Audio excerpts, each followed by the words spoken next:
So, proving the converse if A has a zero row or column, then A is singular is true. First, we must understand what is singular.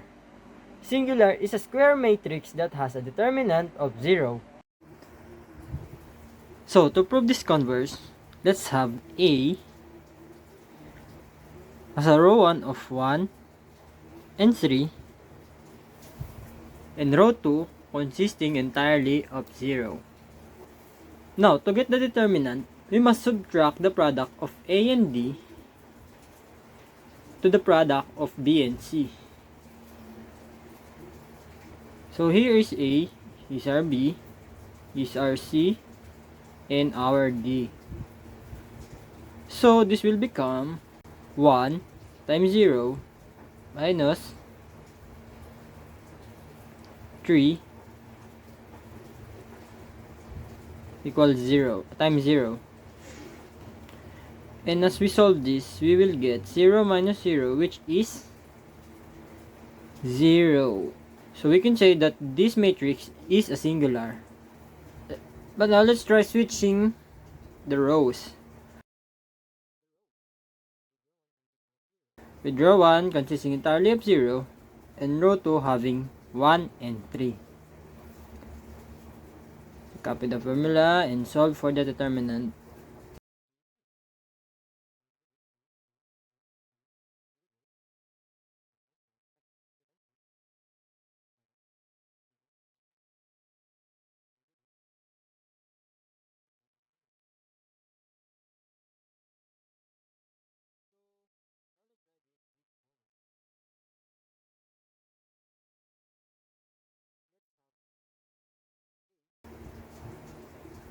But now let's try column.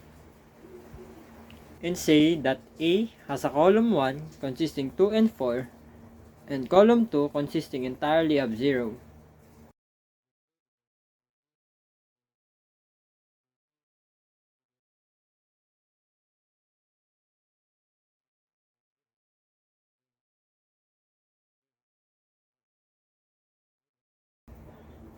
As we can see, we also get a determinant of 0, which indicates that this is a singular matrix. So let's try switching the columns.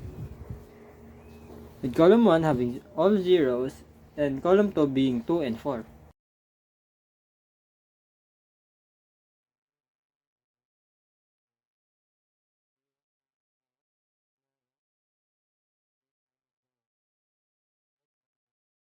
As we can see, that this is also a singular.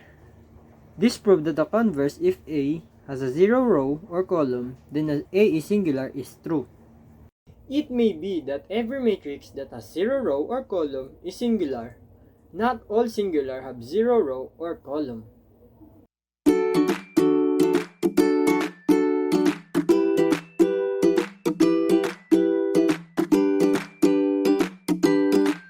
Good afternoon, everyone. Today I will be answering problem A, number 2, which is to give examples of matrices A and B such that AB is defined but BA is not. So let's get right into answering the problem. First, we're going to define matrix A. We're going to let A equals 1, 2, and 3, which has a 1 by 3 format, and matrix B having these values 1, 2, 3, 4, 5, and 6, having a 3 by 2 format. So here we have to understand that for AB to be defined, the number of columns for matrix A must equal to the number of columns or the number of rows for matrix B. So here we have the same value, which A has 3 columns and B has 3 rows. Therefore, AB, we can define AB. Let's erase that. So now we're gonna compute the value of matrix AB, since it has 3 rows and 3 columns. 1, 2, 3 multiplied by 1, 2, 3, 4, 5, 6. So here, in order for us to get the value of matrix AB, we have to multiply first the row of matrix A to the column of matrix B. So 1 times 1, 2 times 3, and 3 times 5. 1 times 1 is equal to 1, 2 times 3 is equal to 6, 3 times 5 is equal to 15. Therefore, we have to add everything to get the value of for the first column of matrix AB, which is 1 plus 6 plus 15 will equal to 22. Now we have the first value of matrix AB, which is 22. And for us to get the value for the second column of matrix AB, we have to multiply again the row of matrix A to the second column of matrix B, which is 1 times 2, 2 times 4, then 3 times 6. 1 times 2 is equal to 2, 2 times 4 is equal to 8, 3 times 6 is equal to 18. So, let's add the values. 2 plus 8 plus 18 is equal to 28. Now that we have the value for the second column of matrix AB, we can now say that the value for matrix AB is 22, 28. So here we are able to define matrix AB for the first half of the problem. Now let's try and define matrix BA. Since we are going to undergo the same process as we had with matrix A and B, which the number of columns for matrix B should equal the number of rows for column A. Since the number of columns for matrix B is 2 and the number of rows for matrix A is 1, it is not possible to define matrix BA as 2 is not equal to 1. Therefore, we cannot proceed with the latter part of the problem, which is to define BA. Therefore, we have answered the problem, which is to give an example of matrix A and B such that AB will be defined and BA will not. Thank you very much.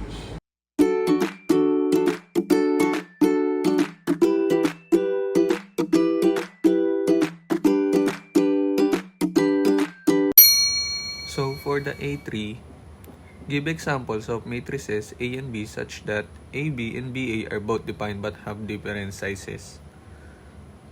So we need two matrices A and B where both products AB and BA are defined but they must end up with different final sizes.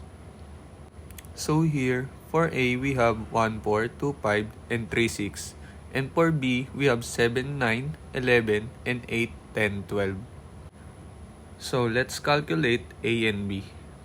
Since A is a 2 by 3 and B is a 3 by 2, the inner numbers match so the product is defined. The resulting matrix AB will have the outer dimensions equals to 2 by 2. To find the element, we need to multiply the row index of A to the column index of B. So the calculation will be 1 times 7 plus 2 times 9 plus 3 times 11, 1 times 8 plus 2.10 plus 3 times 12. And for the bottom, 4 times 7 plus 5 times 9 plus 6 times 11 plus 4.8 plus 5 times 10 plus 6 times 12. And there you have it. The answer for AB is equals to 58, 139, 64, then 154. So now for BA, let's reverse the order and calculate BA. Since B is 3 by 2 and A is 2 by 3, the inner numbers match again. So BA is also defined. But the result will have the outer dimensions equals to 3 by 3. So to find the element, the row and the column of BA is we need to multiply the row of B to the column of A. So the calculation will be 7 times 1 plus 8 times 4, then 9 times 1 plus 10 times 4, then 11 by 1 plus 12 times 4. And for the second row, 7 times 2 plus 8.5, then 9.2 plus 10.5, then 11.2 plus 12.5. Then for the last, 7 times 3 plus 8 times 6, then 9 times 3 plus 10 times 6, then last, 11 times 3 plus 12 times 6. So there you have it. The answer for BA is 39, 49, 59, 50, 54, 68, 82, and 69, 87, 105. So there's it. AB 2 by 2 and BA 3 by 3 are both defined, but they clearly have different sizes. This is only possible when the original matrices A and B are not square, but their dimensions are transposes of each other. Thank you.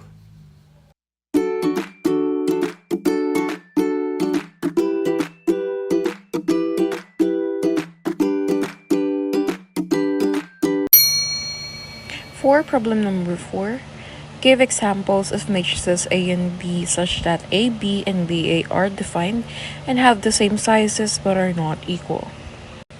Let's start with a 2 by 2 example. We will start with computing for AB.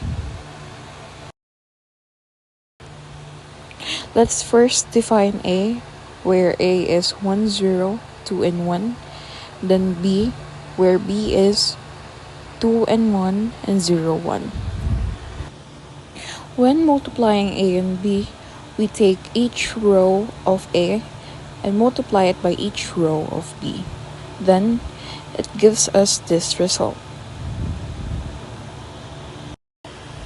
We will do the same process with multiplying B and A, where you take each column of B and multiply it by each column of A. We will then get this result. Since we had different answers for both AB and BA, this means that AB is not equal to BA. Therefore, it satisfies the condition. Proceeding with the 3 by 3 example. For computing this example, we will first define A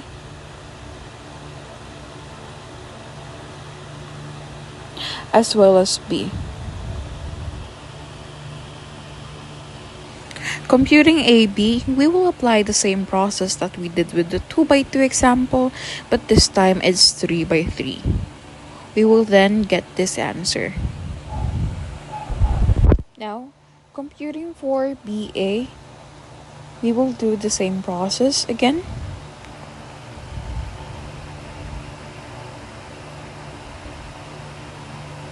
And multiply this to each other, and we will get this answer. Even the 3 by 3 example shows that AB is not equal to BA. This shows that matrix multiplication is not commutative, which means that the order of the multiplication affects the result.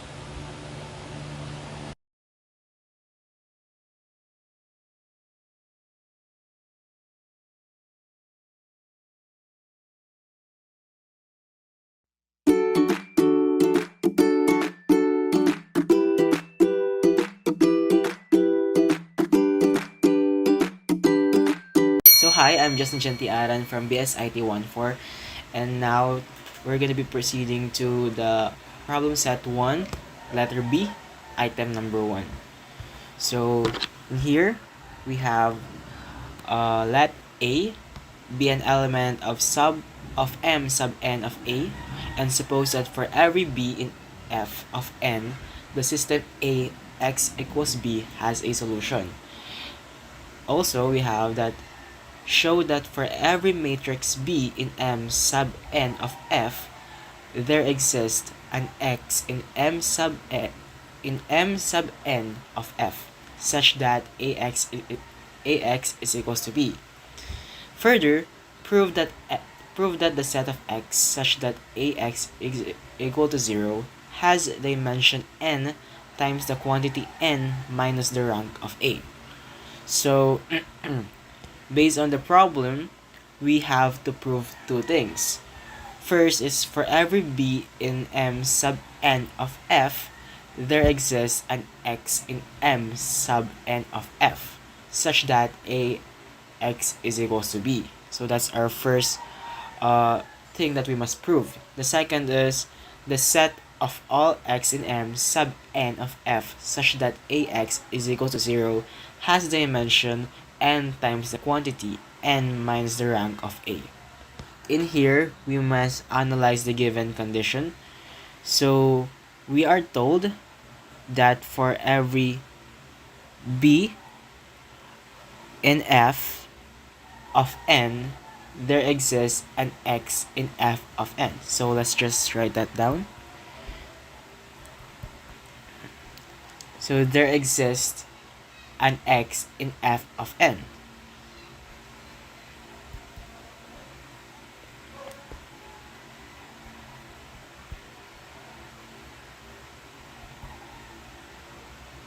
Such that ax is equals to b.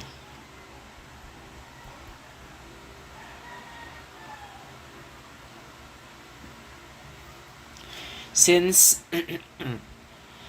this means that the linear map T from f of n to f of n defined by T of x is equals to a x. So let's just write that down. F of n to f of n is defined by T of x equals ax. F x equals ax. This means that it is surjective. This whole line is surjective. Since T is a linear map from an n-dimensional space to itself and is surjective, it must also be injective. Hence, A is invertible.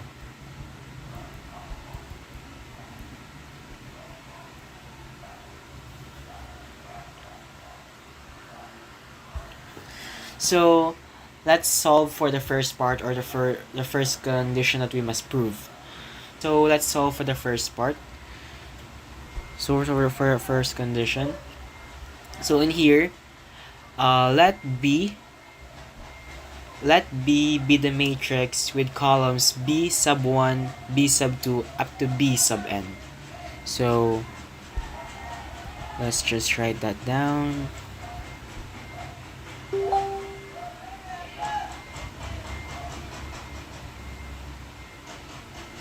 Up to B sub n, where each B sub I is a vector in F sub n, where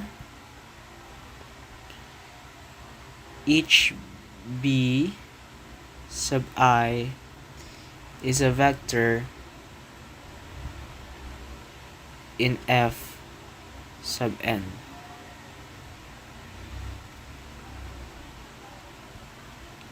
Which is the I column of B. So in here, we're putting X to be the matrix whose columns are X sub n, X sub 2, up to X sub n. So let's also just put it here. X sub 1, X sub 2, up to X sub n, where X is in M sub n of F, where the X is in M sub n of X.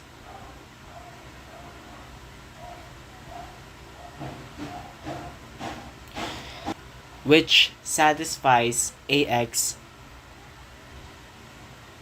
is equals to B.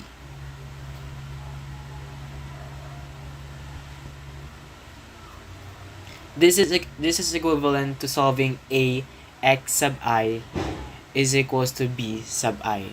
So for each column, I is equals to 1 through n. So this is equivalent to solving for A x sub I equals to B sub I.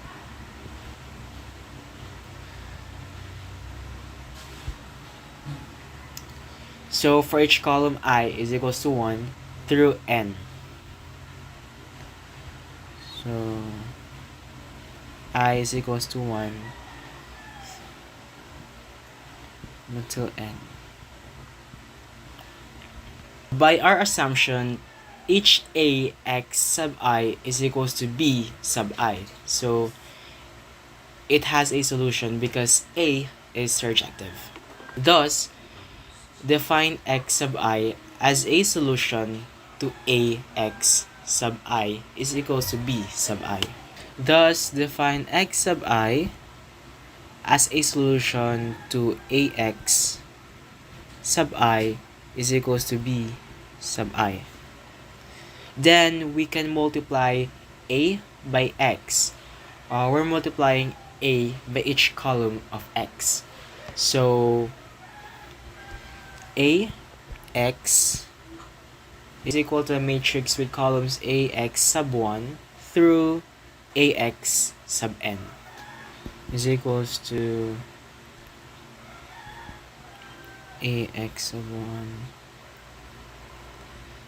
AX sub 2, up to AX sub n.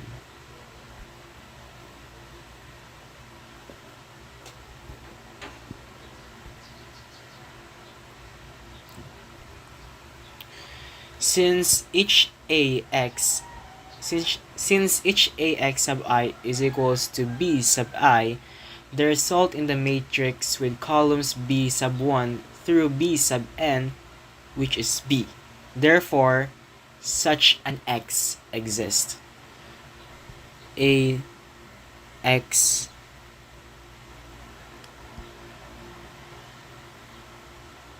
sub I is equals to B sub I. The result is the matrix with columns B sub 1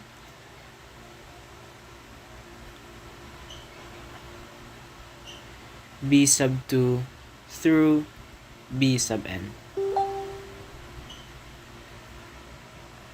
So that's the first part. So X exists in the first part. So now let's solve for the second part. So in here, let K be the set of all matrices X in M sub n of F for which AX is equal to 0. So let's write that down. K be the set of all matrices X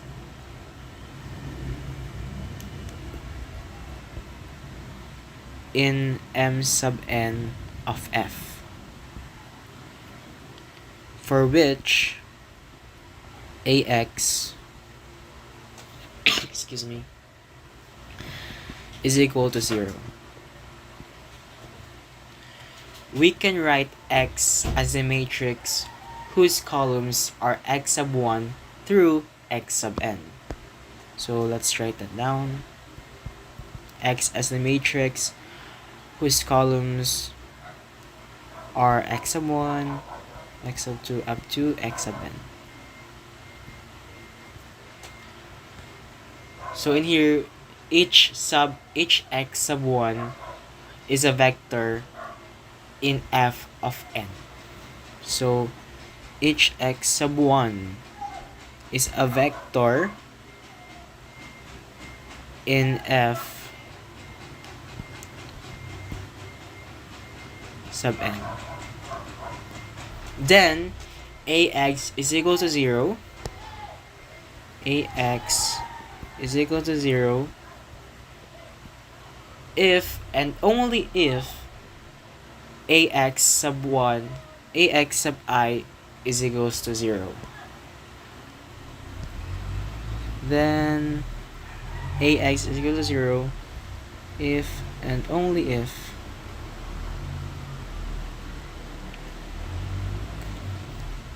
AX sub I is equal to 0.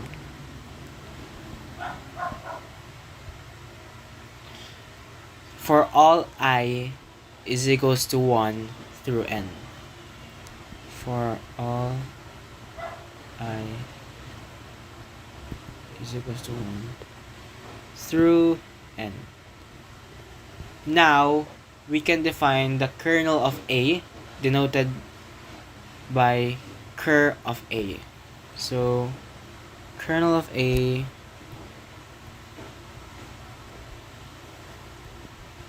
is denoted by K of A as the set of all vectors x in f of n such that AX is equals to 0. So this is a set of all vectors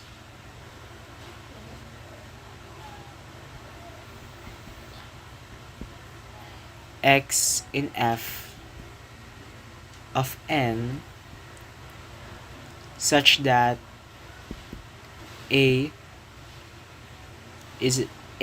is equals to 0.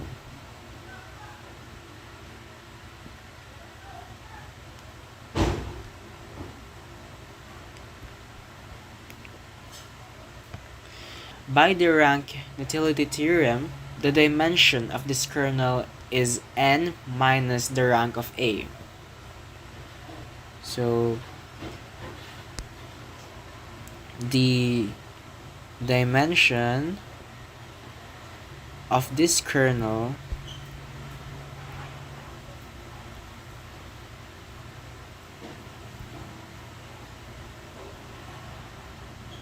is n minus the rank of A.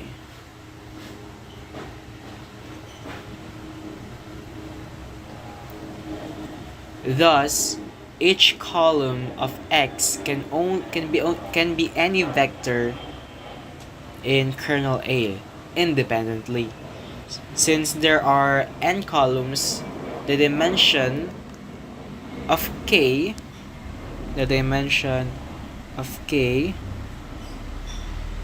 is n multiplied by the dimension of kernel A. So let's write that completely here. The dimension of K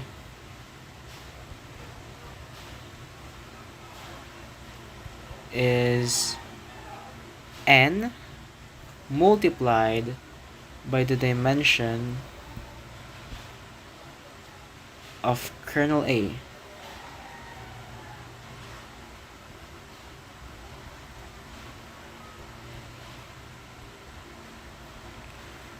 which is this one.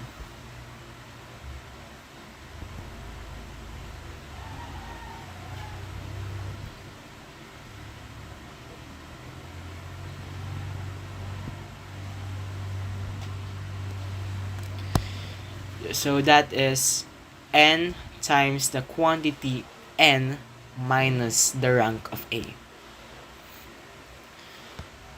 So in conclusion, we have shown that for every B in M sub n of F, there exists an X in M sub n of F, such that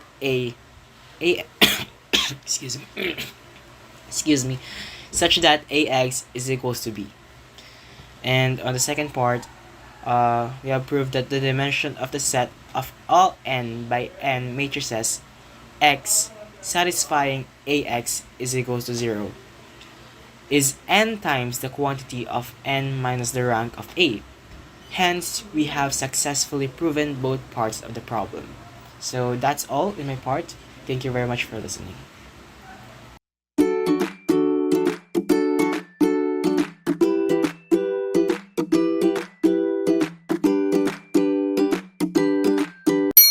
My name is Jacob Joseph C. Ejercito, and we're going to determine A squared transpose. First things first, we should add these numbers.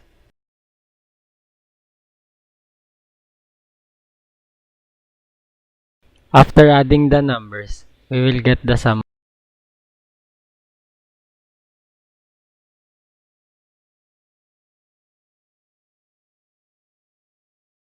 Then we are going to determine first the A squared. To find A squared, we will multiply A by A. To multiply matrices, we will multiply them with row multiplied by first column, and then repeat this cycle for the other columns.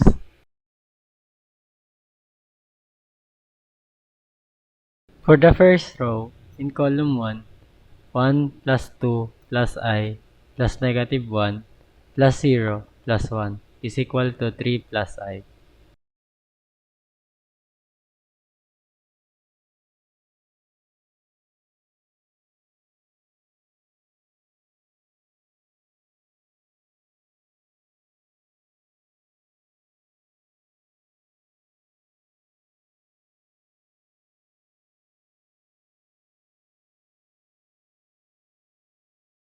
For column 2, 2 plus 0 plus 0 plus negative 2 plus 0 plus 2 is equal to 2.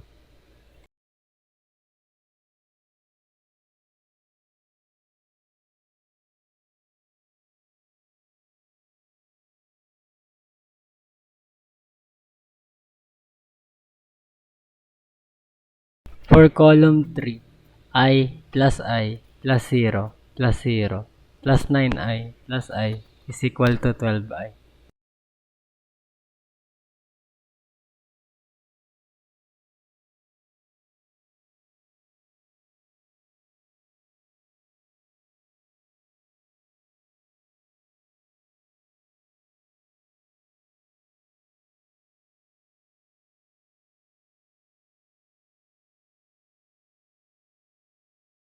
For column 4, negative 1 plus negative 2 plus negative I plus 0 plus negative 9I plus negative 1 is equal to negative 4, negative 10.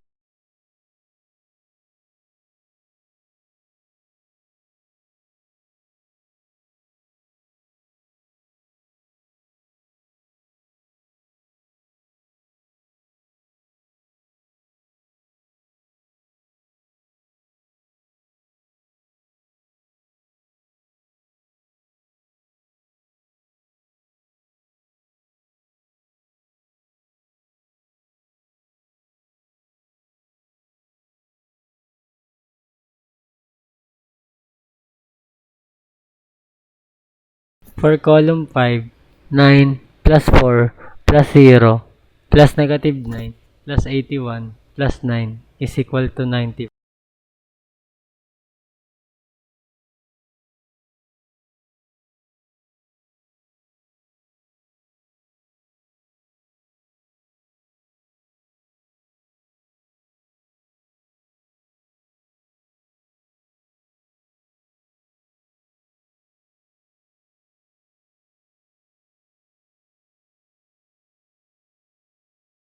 For column 6, 1 plus 2 plus I plus 0 plus 9 plus 0 is equal to 12 plus I.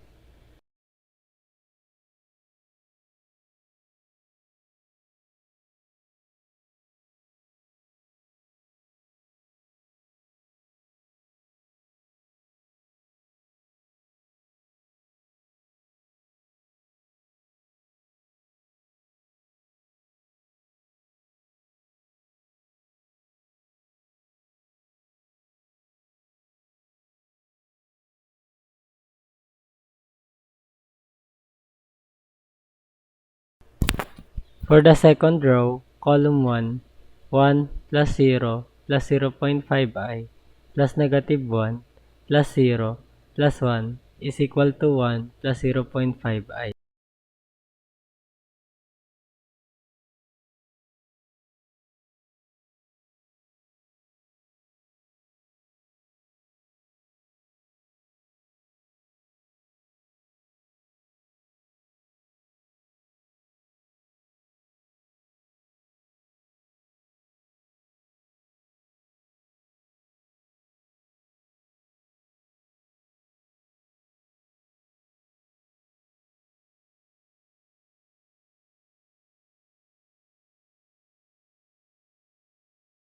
For column 2, 2 plus 0 plus 0 plus negative 2 plus 0 plus 2 is equal to 2.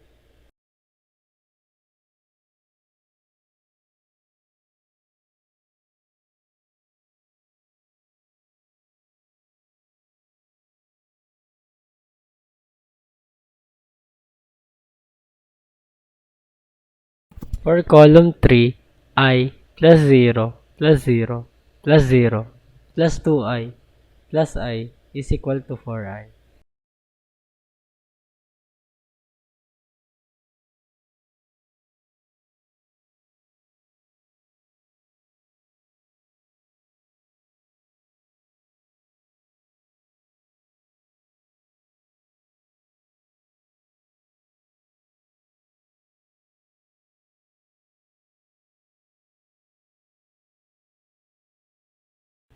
For column 4, negative 1 plus 0 plus negative 0.5i plus 0 plus negative 2i plus negative 1 is equal to negative 2 negative 2.5i.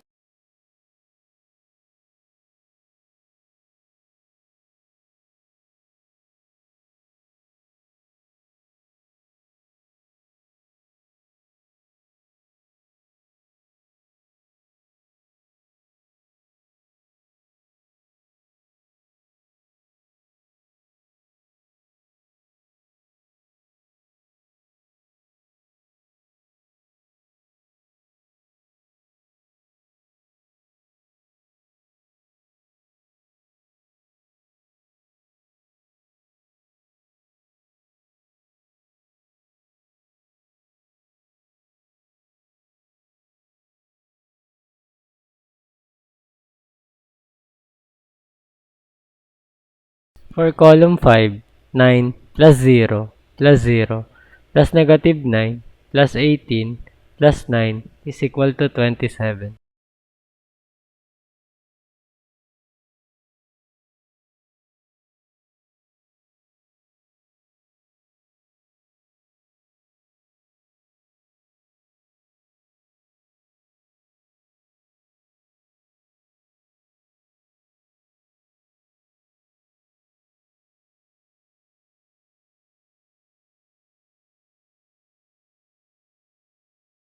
For column 6, 1 plus 0 plus 0.5i plus 0 plus 2 plus 0 is equal to 3 plus 0.5.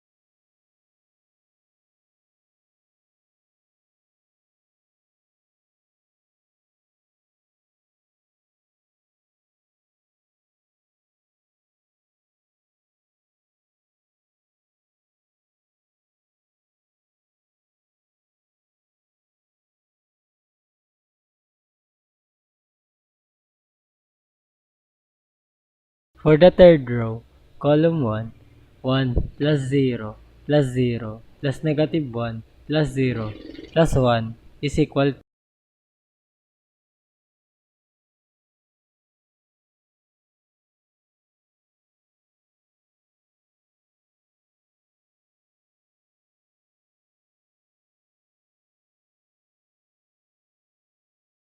For column 2, 2 plus 0 plus 0 plus negative 2 plus 0 plus 2 is equal to 2.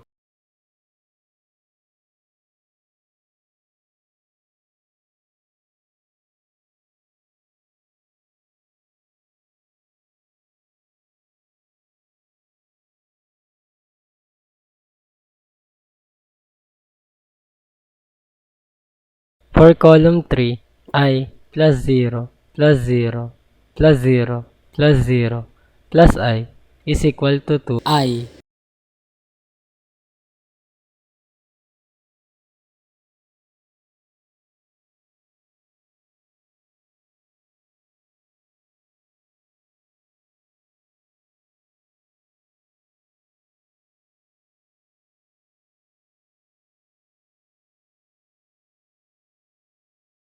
For column 4, negative 1 plus 0 plus 0 plus 0 plus 0 plus negative 1 is equal to negative 2.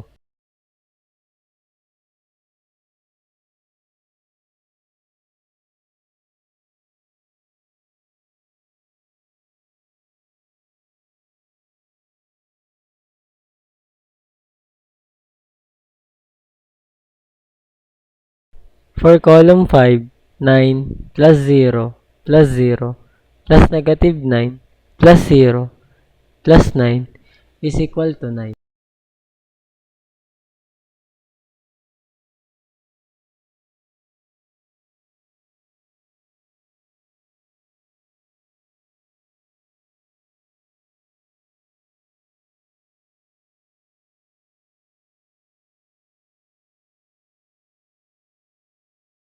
For column 6, 1 plus 0 plus 0 plus 0 plus 0 plus 0 is equal.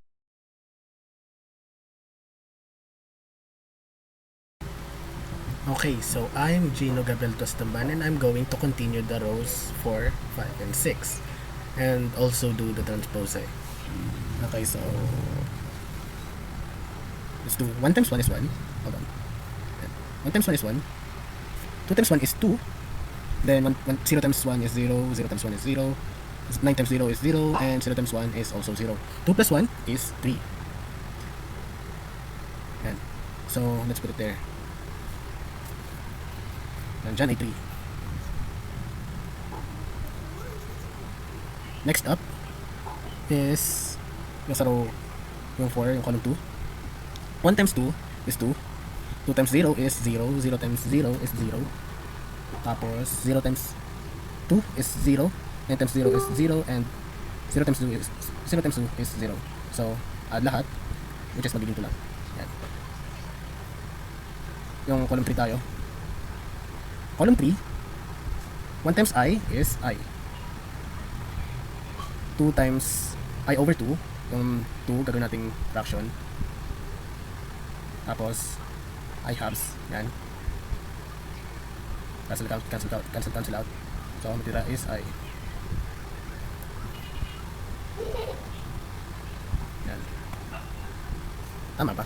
Tama yan. 0 times 0 is 0. 0 times 0 is 0. 9 times I. Tama ba? Yeah, 9 times I is 9I. Tapos, 0 times I is 0. So, yung I is magiging 1, 1, and 9. Convert natin. Plus natin sila. So, magiging 11I. Yan. And 11I.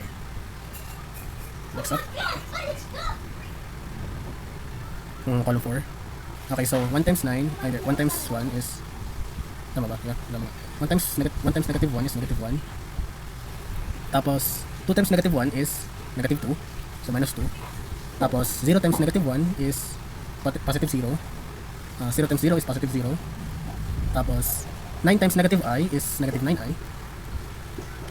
Plus, 0 times negative 1 is 0. Positive 0 rather. Let's add this all up. So, negative 1 plus minus negative 2 is negative 3 minus 9i. Yan, nasagot. Yan. Oh. Next up, row 5. 1 times 9 is 9. 2 times 2 is 4, positive 4. 0 times 0 is 0. 0 times 9 is 0. Tapos 9 times 9 is positive 81. And 0 times 9 is 0. Quick math, I'm not gonna count that, but it's 94. For the convenience, para di masyadong mahaba. Lastly, yung 1 times 1 is 1, 2 times 1 is 2, 2 times 1 is 2, 0 times 1 is 0, positive 0, nasa na ako? 0 times 0 is 0, positive 0, 9 times 1 is 9, and 0 times 0 is 0, bring us to 12.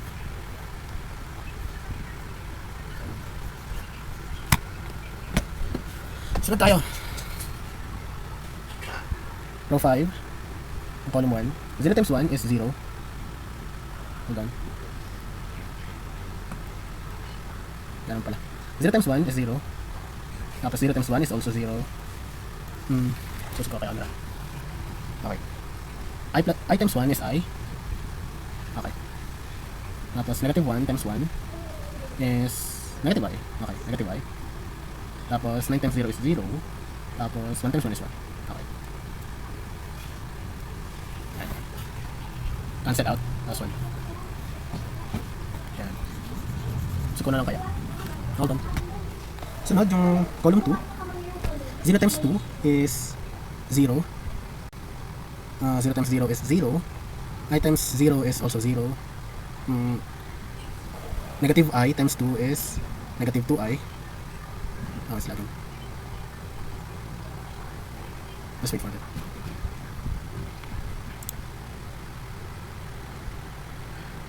Okay.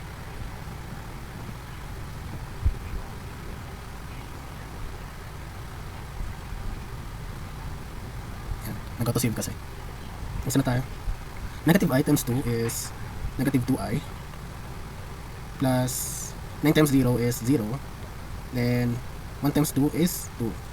Yan. Cancel out na natin yan. Nangyari is, lagyan natin sa harap. 2. 2i. Yan. Then, sige. Next up is column 3. 0 times I is 0. 0 times I over 2 is also 0. I times 0 is 0. Negative I times O is also 0. 9 times I is 9i. Plus 1 times I is I. Gawin natin siyang whole number. Again, 10i. So, yun yung sagot. Ayan. Sa column 4, 0 times negative 1 is 0. 0 times negative 1 also 0. I times negative I is negative I.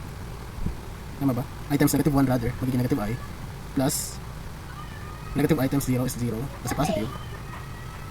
Tapos, 9 times negative I is negative 9i. Plus 1 times negative 1 is negative 1. Cancel out. Gawin natin yung whole number to. So 1, 9, magiging 10i. Yan. Yan. Oh. I forgot this. Ginawa natin whole, ano siya, ginawa natin pala siyang whole number. Nakalimutan kong lagay sa harap. So negative 1 and negative 10i. Sorry, I forgot. Yan. Kaya needed yung ano, kaya needed yung additions, yung mga signs, para di makalimutan. So, dun tayo sa column 5, 0 times 9 is 0, 0 times 2 is 0, I times 0 is 0. Relevant naman, pero lagyan na lang natin. Tapos, negative I times 9 is negative 9i. Tapos, positive 9 times 9 is 81. Tapos, 1 times 9 is 9. Equals to, 81 plus 9 is 90. Minus, or rather, negative 9i. Yan. Lastly, para sa row 5, 0 times 1 is 0. 0 times 1 is also 0. I times 1 is I, positive I. Negative I times 0 is 0, positive. 9 times 1 is 9, positive 9. 1 times 0 is 0. So, 9i.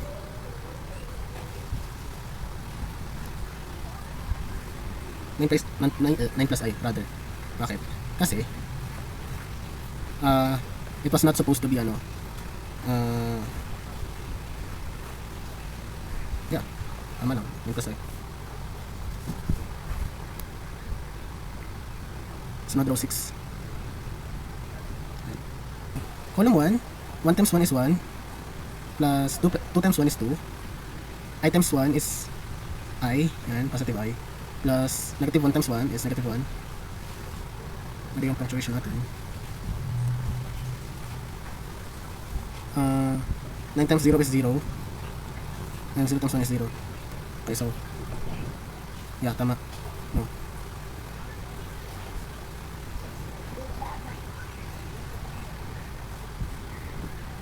Yeah, 3 minus 1, 2, ay, 2 plus I. Next up, 1 times 2 is 2, 2 times 0 is 0, I times 0 is 0, negative 1 times 2 is negative 2, 9 times 0 is 0, and 0 times 2 is 0. So, silang dalawa lang naman yung numbers, so 0. And column 3, 1 times I, 2 times I, negative 2, 2 times I over 2 is I, just like what we did earlier. 9 times 0 is 0, negative 1 times 0 is 0 also, and 9 times I is 9I, tapos 0 times I is 0. Yun din, gawin natin siyang whole number, so magiging 11I.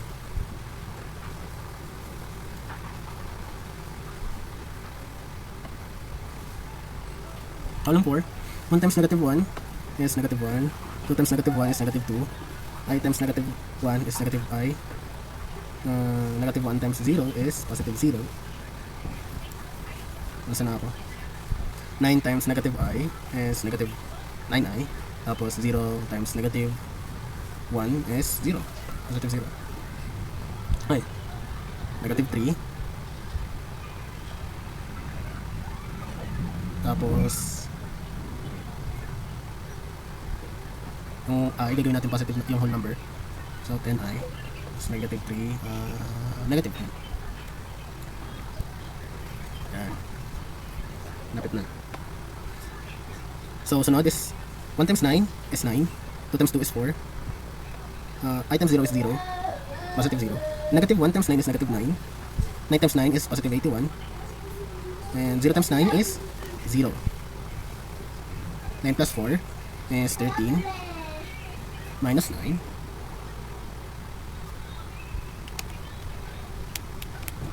4. Did I seriously just use a calculator for that? 81 plus 4 is 85.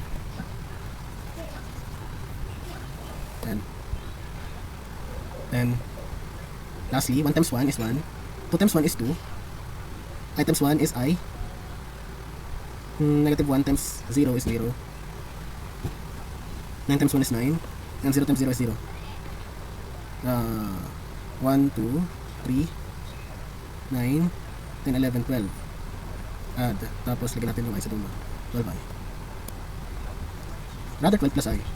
Ngayon, itatranspose naman natin siya. So yung columns is magiging rows natin.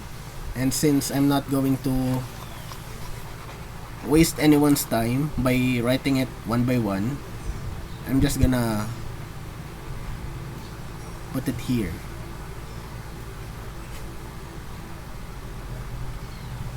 Ayan. Hindi kita. Yan.